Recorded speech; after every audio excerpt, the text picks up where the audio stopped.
This podcast is brought to you by Rebel News. That's right. So if you want to support us, why not do it in a win-win fashion by shopping for yourself? One of my favorite things to do. Head to rebelnewsstore.com to pick the patriotic gear that pleases your heart. And while you're there, use coupon code DREA10 to save while you do. Hello, my friends. What a strange legal battle we have been having quietly over the last couple of weeks. I'm talking about our largely successful attempts to get into the leaders' debate this year. The last two times we were banned by the Liberals, but we managed to fight our way back in through the courts. This time we managed to, I guess, threaten a lawsuit. And after 9 letters back and forth, we actually convinced the debate commission to let us in. I'll tell you all the details, and then we'll talk to the lawyer who did it for us, Chad Williamson. That'll be a fun one. But first, let me invite you to get the Rebel News Plus version of this show. That's the video version. It's $8 a month. Not only do you get the video version, but you get the satisfaction of keeping Rebel News strong. The whole theme of today's show was fighting against the power and the establishment. Only the fact that we're independent could allow us to go toe-to-toe with the government like we've done. Just go to rebelnewsplus.com and click subscribe. It's $8 a month. That might not be a lot of money to you, but boy, it adds up for us. You're listening to a Rebel News podcast.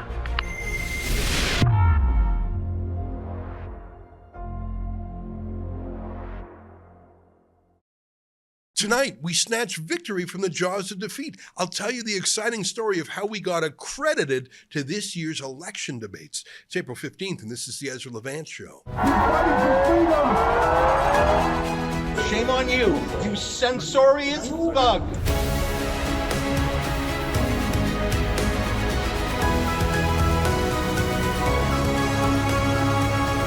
I've got amazing news. It started out as terrible news, and the moral of the story here is never trust a Liberal. Stay with me. Here's the story.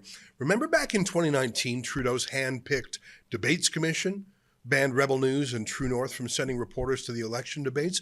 We went to court for an emergency hearing, and the judge said Trudeau had violated our constitutional rights and ordered Trudeau to let us in. Well, Trudeau's staff spent the next 2 years studying that court ruling, scheming up new ways to get around it to ban our reporters from the 2021 election debates. So we had to go back to court, and this time it was just us, but a judge once again sided with us and ordered Trudeau's people to let us in. Oh, he hated that. The only reason that I'm allowed to ask you this question is because today the federal court ruled that the government doesn't have the right to determine who is or is not a journalist. This is the second election in a row that the court had to overturn your government. Do you still insist on being able to make that decision, and why?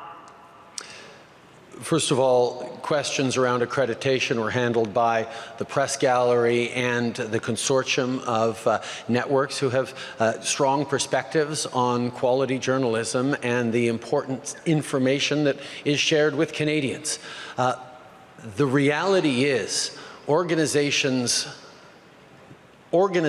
like yours that continue to spread misinformation and disinformation on the science around vaccines, around how we're going to actually get through this pandemic and be there for each other and keep our kids safe, is part of why we're seeing such unfortunate anger and lack of understanding of basic science. And quite frankly, I won't call it a media organization, your group of individuals need to take accountability for some of the polarization that we're seeing in this country. So here's where the story gets really crazy. It's 2025 now. There is another election underway, but Mark Carney is the prime minister, not Trudeau. And this time, when we applied for accreditation, they said we were welcome to attend. Huh? In fact, they said we could send as many reporters as we liked. 16 of us had applied, and 16 of us were accredited. We have enemy ships in Sector 47. It's a trap.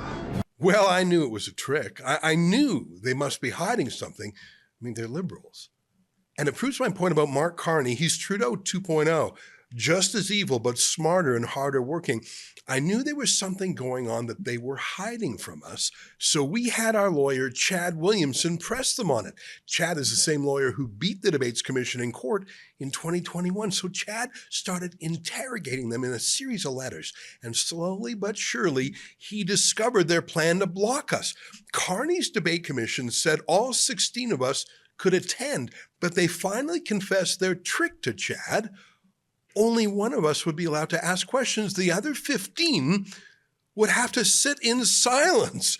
It was a new rule they just made up. It was a secret rule that applied only to Rebel News. And if we didn't hire Chad to interrogate them, we would have walked into a trap, because by the time we realized what was going on, it would have been too late to go to court. They planned to keep all of this a secret until we showed up. I know you might think I'm exaggerating. I am not exaggerating. I've posted our entire exchange of 9 letters back and forth at leadersdebate.ca. You've really got to check it out. Chad was relentless. 16 rebels were allowed to attend, but according to the Debates Commission, 15 of us couldn't ask any questions at the press conference. They said the rule was just 1 reporter per news company. That's how they explained it. But we know that's a lie. I mean, the CBC has several reporters in English Canada, and then they have several reporters for Radio Canada, which is the CBC Quebec. Newspapers have multiple reporters too. For example, Post Media is one company, but it's permitted to bring reporters for each of its newspapers. So they could have one from the National Post and the Ottawa Citizen and the Calgary Herald. Now, we pointed this out.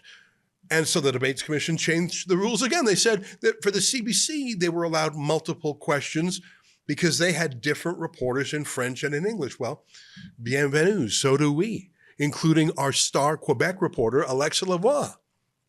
Then they said that Post Media was allowed unlimited reporters because, you see, they cover different regions of the country. Well, so do we.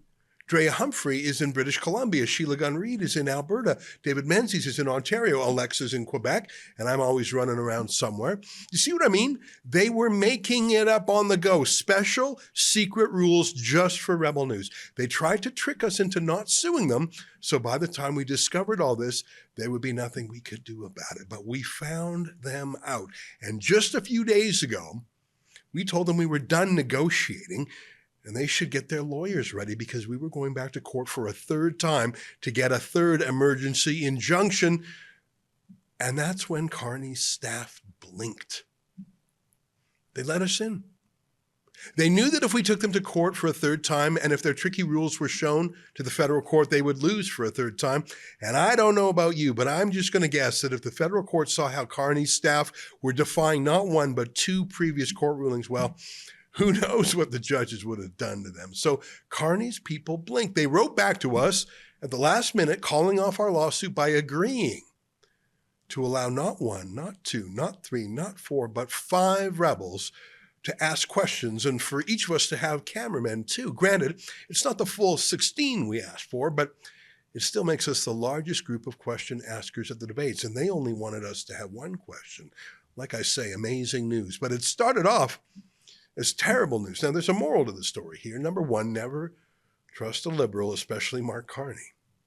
Number 2, always fight for your rights. Sometimes the other side, by the way, is more scared of you than you are of them. I think our lawyer, Chad Williamson, scared Carney's lawyers.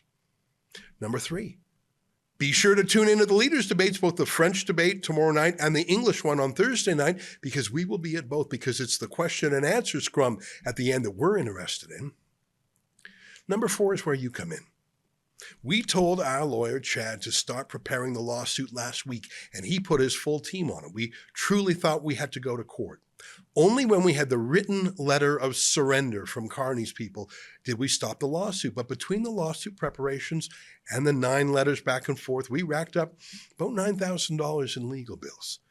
That's in addition to the costs of getting our whole team out to the debates, Drea from BC, Sheila from Alberta, etc. We're all going to stay in an Airbnb together to save money. Oh, I almost forgot. We're bringing the billboard truck with us. It's going to be fun.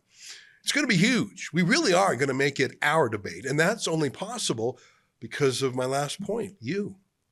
We have you to help us level the playing field. I mean, our ability to attend the debates and to ask the questions you care about rather than what the regime journalists like those at the CBC care about, is only possible due to your support to help us pay for our lawyers.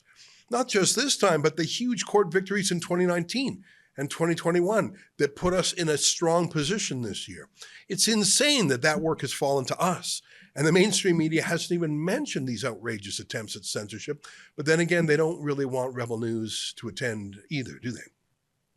Between Chad's legal wrangling, the half-drafted lawsuit, our travel costs, and our Airbnb, I estimate that we will need $12,000 to cover our debate costs. Could I please ask you for a personal favor to chip in? It was a David versus Goliath battle just to get in. And once we're in, it'll still be a David versus Goliath battle to push aside the regime journalists who will physically try to block us from getting to the microphones. They did that before. And then it'll be a third David versus Goliath battle to actually put questions to Mark Carney and Jagmeet Singh and Pierre Poilievre too. But I promise you, we will ask questions that no one else in the media will. If you can help us, please go to leadersdebate.ca. Check out our 9 letters back and forth. And if you like what we're doing and believe it's increasing freedom for everyone, please support us. The website again is called leadersdebate.ca. And look, Rebel News and one other independent media outlet were fighting in court back in 2019. By 2021, it was just us by ourselves. But our victory allowed all other independent media to attend. Do you remember that? And our victory this time, too, will redound to the benefit of everyone. In other words, Rebel News fights for our reporters and our viewers, you bet. But the benefits of our fights and the precedents we set benefit every journalist in the country, whether they admit it or not. So please help me cover the $12,000 in legal costs here, the $9,000 in legal fees, the $3,000 to bring our whole team and that lovely truck to the debates. And one last thing. You really got to read the full exchange of letters between Chad and Carney's people. Do yourself a favor. I mean, there's 9 of them, but they're only about a page or 2 each. Go to leadersdebate.ca and you'll see why Mark Carney's people finally cried uncle when Chad was after him. We'll be posting our videos about the debate there too. Thanks for your support, and we'll see you at the debates.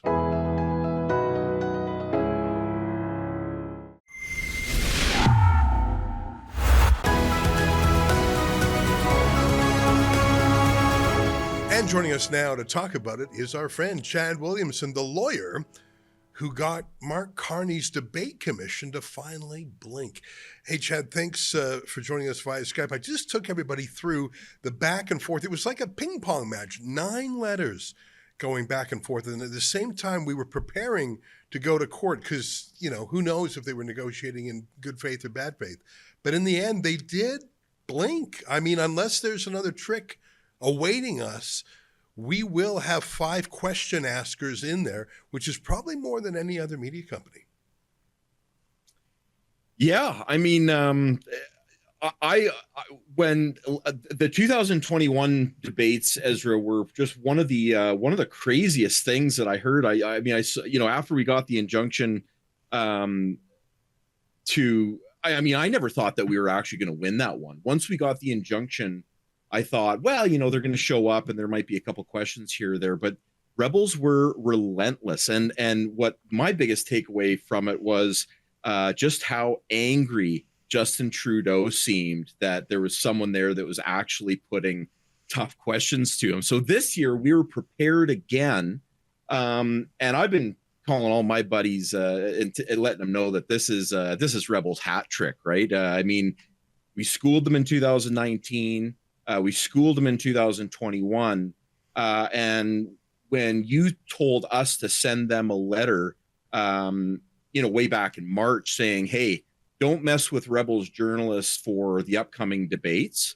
You got schooled twice. Don't make it a hat trick. It's kind of like Ezra telling a bully, you know, like we brought a lawyer and he's got a bigger stick. So and I mean, this was another shocking result, right? I mean, all of a sudden, you know, I mean, again, I'm happy to go through the chronology. It's kind of an interesting story. I think it was just a flurry of communication back and forth. I think the further that we got into the process, and I sent you a message on this, it was like we were peeling an onion, and the more that we peeled, the more it started to stink, and then they smelled it. And I think that's what won the day on this one. You know, a lot of people say, I'll sue you, I'll take you to court. But when push comes to shove, they don't, because first of all, suing is expensive. It's quite risky. I mean, you often lose and you're outgunned. I mean, there's another saying, you know, you can't fight City Hall. And what that means is the government has got all the angles covered and they have unlimited resources. I mean, the Debates Commission has spent literally millions of dollars. And it feels like they're obsessed with Rebel News. Like it really is targeting us.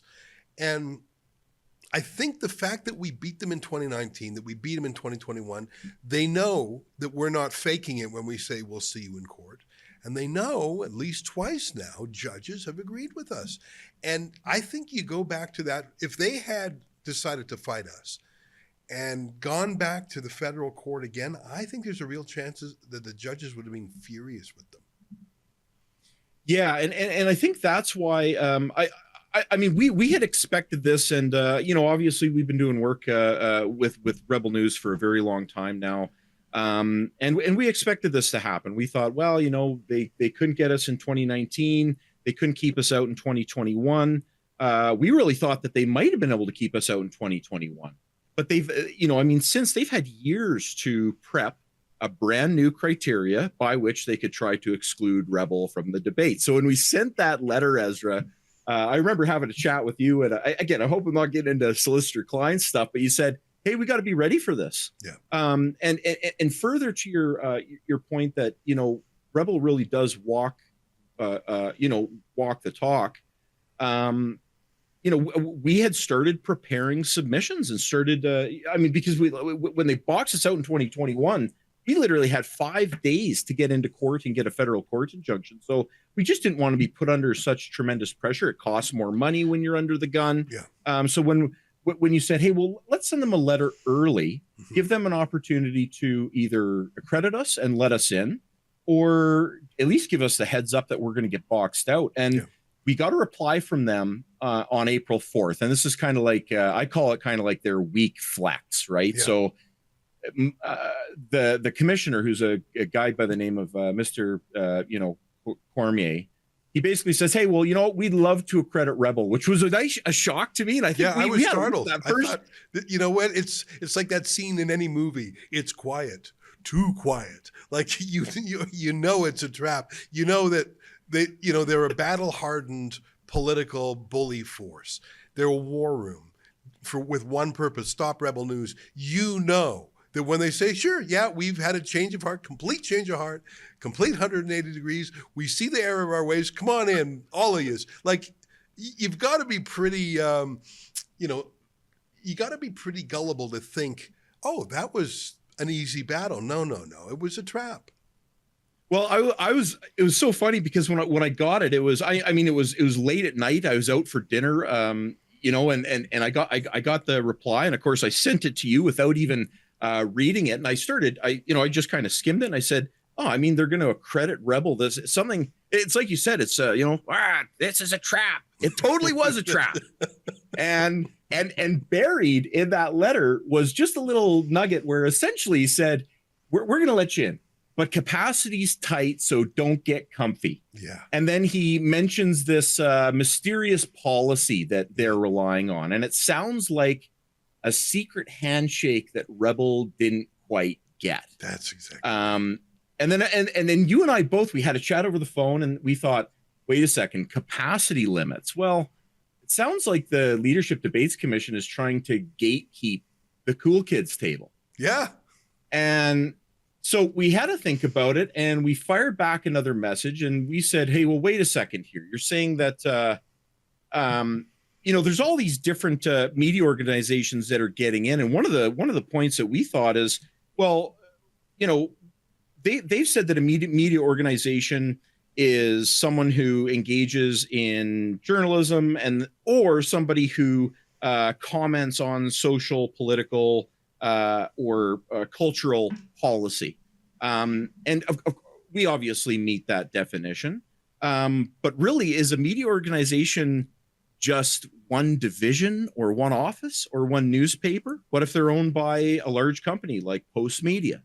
And when we start getting into capacity issues, well, So what, does CBC only get one guy or girl in the whole scrum? And of course, this is the biggest thing, is we want to ask questions again, right? And what I think is so important is Rebel's 2 million viewers. They're not here for crumbs. We want to be able to ask questions, and Rebel represents a significant portion of the Canadian population who needs to have their voices heard during this election. So, you know, does Rebel only get one crumb from the table when CBC's having the whole feast and we get left from what's over? So we wrote another letter and we basically demanded fairness and said, hey, you got to define what a media organization is. And it's kind of like the Leadership Debates Commission gave CBC a VIP pass and handed Rebel like a bus ticket to nowhere, basically.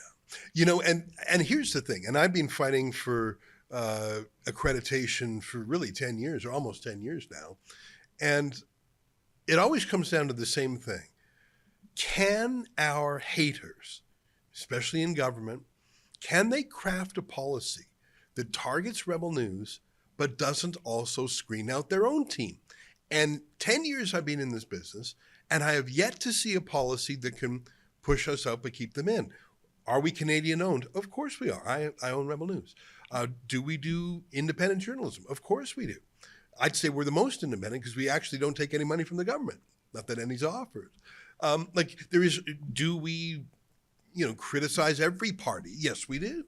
I'm trying to think of are we political? Sure. So is everyone. You tell me the Toronto Star, they actually have hardwired into their bylaws something called the Atkinson principles. Google it. You'll see that the Toronto Star, by its very corporate structure, must be a hard left wing. In fact, they believe in the nationalization of the means of production. They're actually, if you take their bylaws seriously, they're a communist newspaper.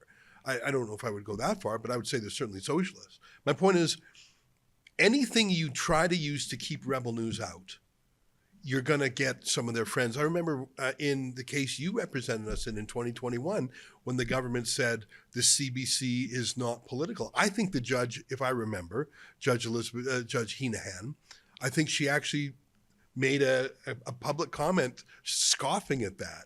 I think she said something like "says you" or something. There's no way you can craft a policy to keep Rebel News out without also kicking out the CBC or the Toronto Star, et cetera. And by the way, I don't want them kicked out. I just want to be able to go in the main door, not the servants' entrance.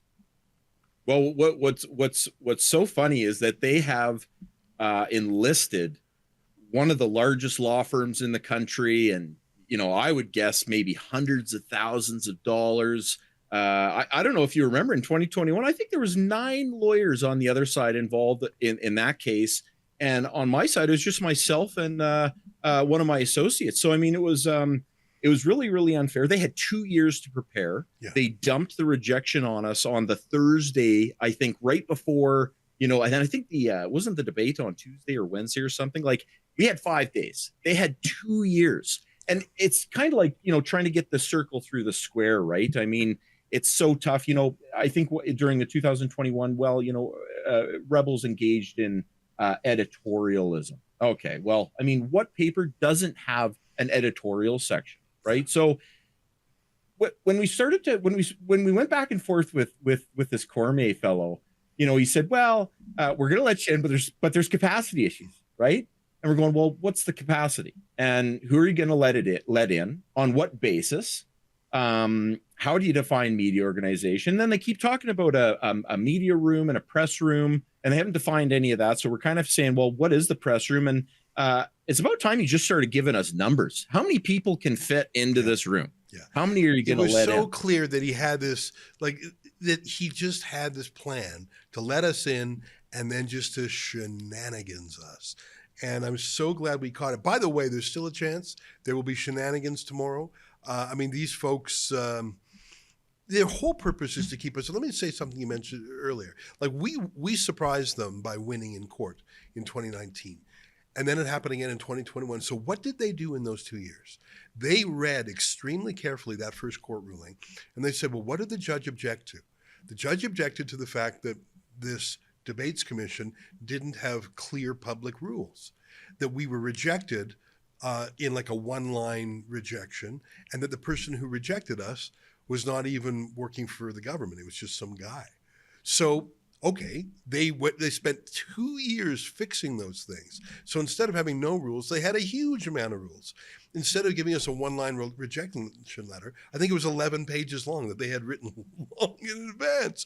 I mean, and instead of having some guy send us the email, it was some guy. Like, they fixed all the things that the judge in 2019 was angry about. So they spent a lot of money reverse engineering their decision. You see what I mean? They said, okay, the judge said we did these things wrong. Let's get them right. And we'll do it such a good job that there's no way they can win. Well, they lost again in 2021. And then they spent time, they thought, okay, we can't reverse engineer out of this one. Let's just have sort of like a secret trapdoor that they'll fall in when they come in. Anyways, I mean, I'm feeling good. I hope I'm still smiling like this tomorrow, because who knows? Maybe there's like a double super secret plan to kick us out. But I'm feeling pretty good right now, at least. Well, and I think that's what's so funny, right? Is it as we kept peeling back the layers and asking more questions that weren't outlined in the original accreditation materials.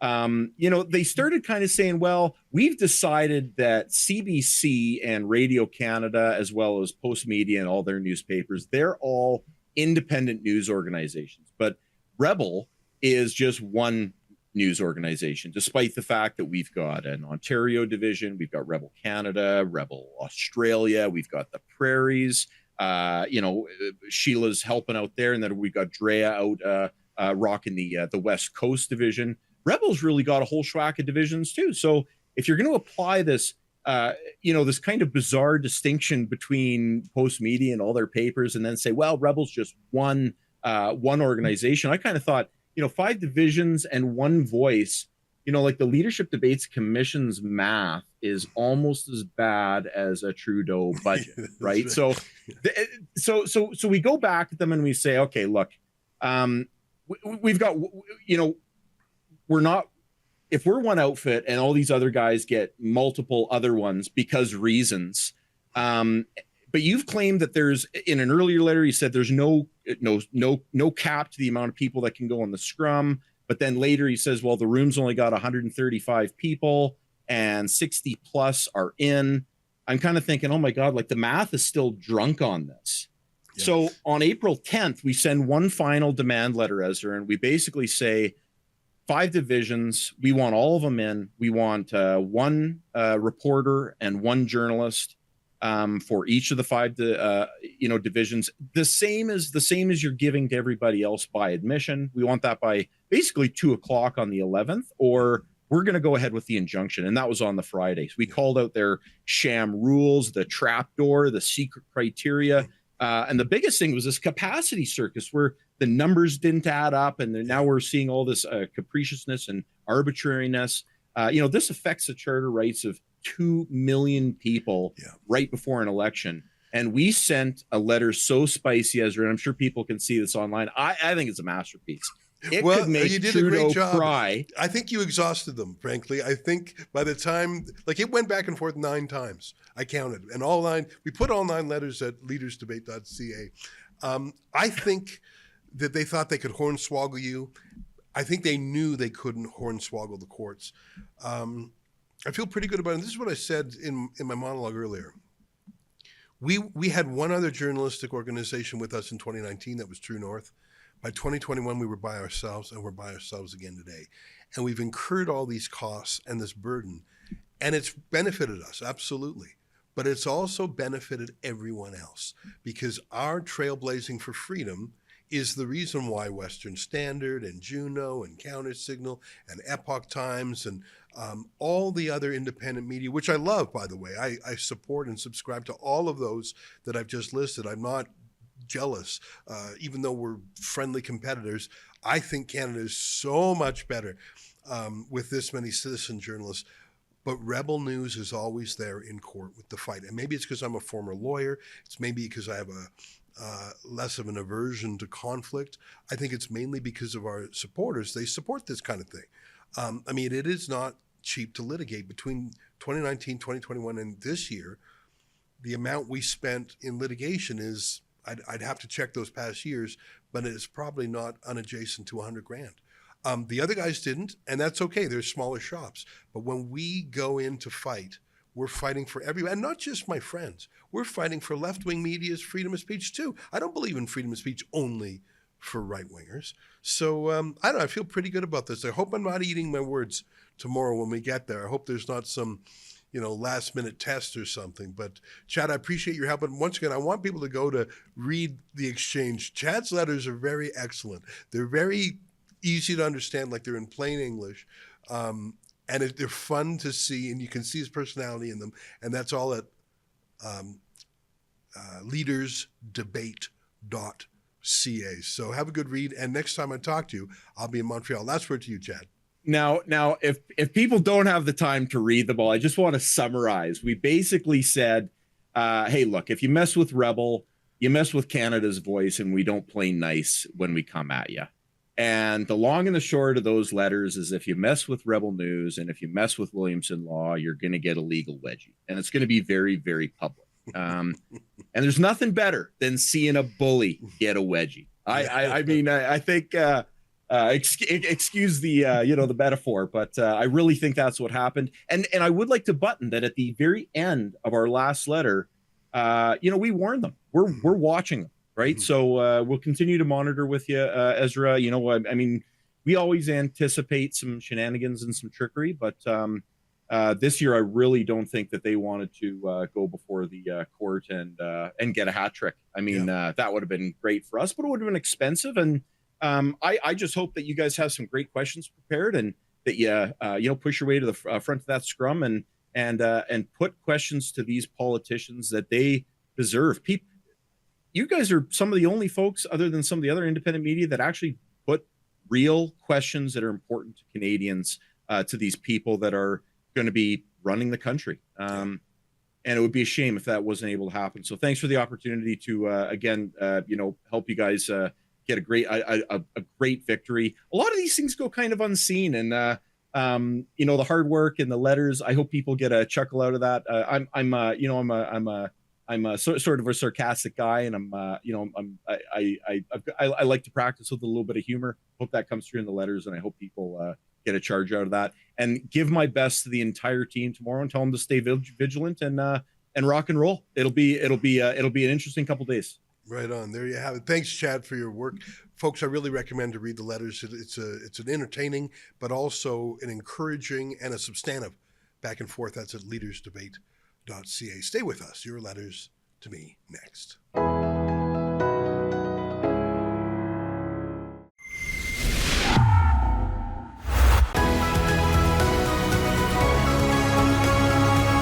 Hey, welcome back. Your letters to me. Frank Zivich says, that truck is showing the truth. God be with Rebel News and independent media. Oh, I love the Rebel truck. And, we got it, as you may know, because we've been renting billboard trucks really for a decade. We love them. We use them here and there. But the problem is the truck companies who work with us very nicely, they said, look, we're not going to put any messages that criticize Hamas. Not that we don't agree with you. It's just that our trucks and our drivers will be threatened. Like they're literally afraid, and they just won't do it. Their truck drivers won't drive them, not out of disagreement, just out of fear. Can you imagine that's the state of affairs in Canada? Well, maybe we're dumb, or maybe we're brave, or maybe we're a combination, but that's why we got the truck. And it's a pleasure to use that thing. I really get a kick out of it. Next letter is from Hugo, who says, I know Natasha. This is referring to Natasha, the citizen journalist, who was brutally attacked by police. Here's a flashback of what that was like just a couple days ago.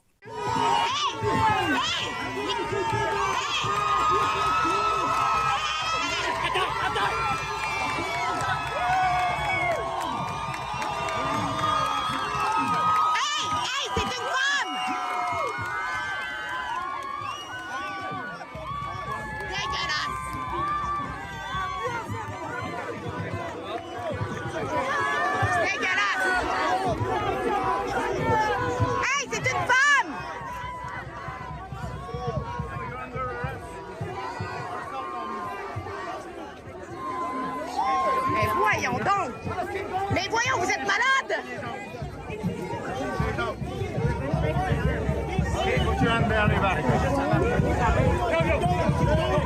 Let him keep going.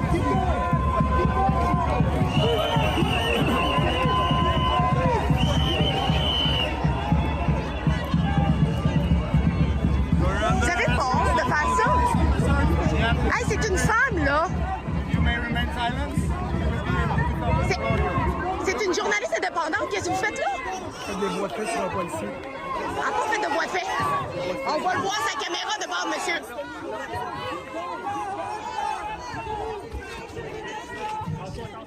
Here's the rest of Hugo's letter. She's a peaceful woman who regularly gets assaulted by pro-Palestinian agitators. This is a disgrace.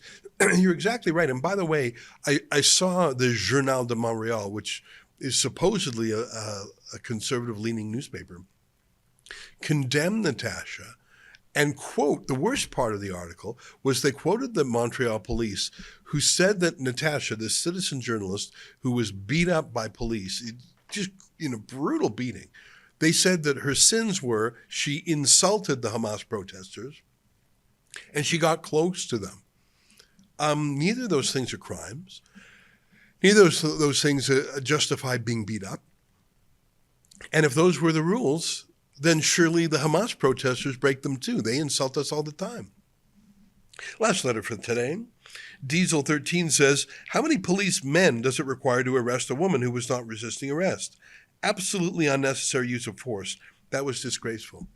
I heard that some of the police actually thought that Natasha worked with Rebel News, and that may have been animating their rage and violence. No matter what their excuse was, it was unacceptable. And I hope she gets some legal justice out of this. But given that it's Montreal police, I rather doubt it. Well, that's our show for today. I'm actually off to Montreal now. That's where both the French and the English language debates are.